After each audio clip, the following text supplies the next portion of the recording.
Magandang umaga, narito ang ating weather update sa araw ng Monday, February 23, 2026. Ang shear line ay kasalukuyan na apektuhan ang silangang bahagi ng Southern Luzon at ng Visayas. Samantala, yung amihan, kasalukuyan mahinang epekto nito kung saan naapektuhan ang nalabing bahagi ng Luzon. At yung easterlies, ito yung mainit na hangin na kung saan nagdadala ito ng malinsangan na panahon. Kung saan naapektuhan ang malaking bahagi ng Mindanao. At sa mga oras ito, wala po tayo na monitor o binabantayang bagyo o low pressure area sa loob at sa labas ng ating Philippine Area of Responsibility.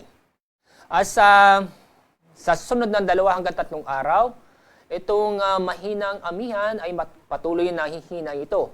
Kaya bukas, inaasahan po nating walang amihan na makakapekto sa ating bansa. Samantala, yung easterlies ay inaasahan po natin na magpapatuloy ang makakapekto sa ating bansa. At sa susunod na mga araw, wala tayong inaasahang LPA o bagyo na makakapekto sa ating bansa.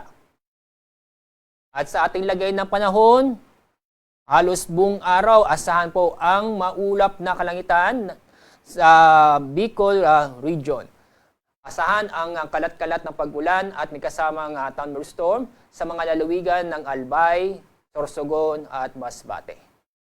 Sa lalabing bahagi ng Luzon, kasama ang Metro Manila, asahan po natin ngayong araw ay maganda at maliwalas sa panahon, maliban sa mga isolated na mahihinang pag-ulan. At dako tayo sa lalabing bahagi ng ating bansa. Maulap na kalangitan na may mga kalat-kalat na pag-ulan at thunderstorm sa Eastern Visayas at kasama na rin ang buong Mindanao.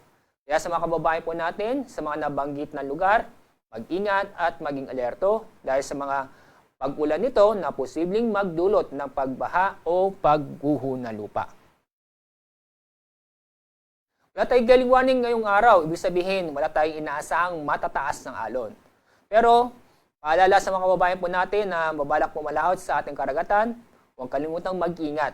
Dahil sa mga thunderstorm na nabubuo sa bandang hapon o sa gabi. Ang araw sisikat sa ganap na 6:16 ng umaga. Ang araw lulubog naman mamayang 6:03 ng hapon. Ayan po ang ating weather update sa araw na ito.